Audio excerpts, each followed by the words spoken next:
Nicolas Bedos est en couple depuis plus de 2 ans avec Pauline Desmond, une femme qui travaille dans un univers bien loin de celui de son compagnon. Entendu et vu au cinéma, à la télévision, à la radio ou sur les planches de théâtre, Nicolas Bedos est un artiste distingué.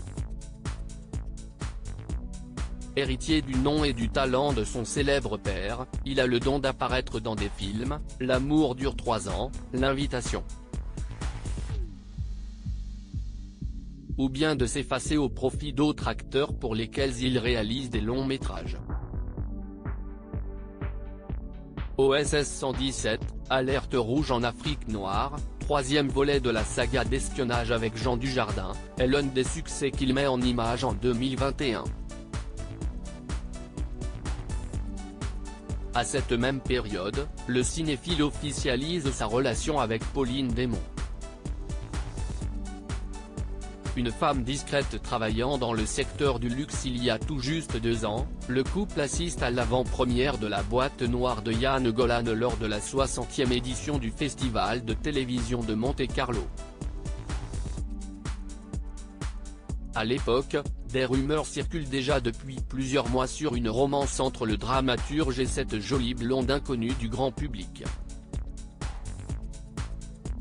Habitué à médiatiser ses histoires d'amour, le réalisateur se fait plus discret qu'avec Dora Tillier, par exemple, actrice qu'il fréquente pendant ses 6 ans, avant une rupture annoncée fin 2019.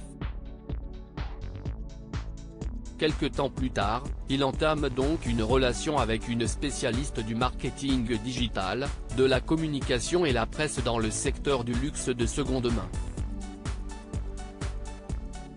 7 ans d'expérience dans le domaine avant d'acquérir cette étiquette, Pauline Desmond reçoit son diplôme de l'EDEC, une prestigieuse école de commerce et s'oriente rapidement dans le monde du luxe. Elle fait ses armes principalement dans l'équipe de Collector Square à Paris, un site de maroquinerie et bijoux, où elle occupe le poste de responsable marketing et communication.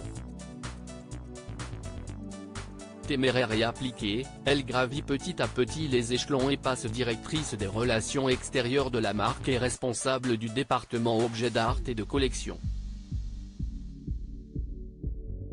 Passionnée par son métier, Pauline Desmond et ses collaborateurs proposent des objets de luxe de grandes maisons telles que Dior, Hermès et Buccellati.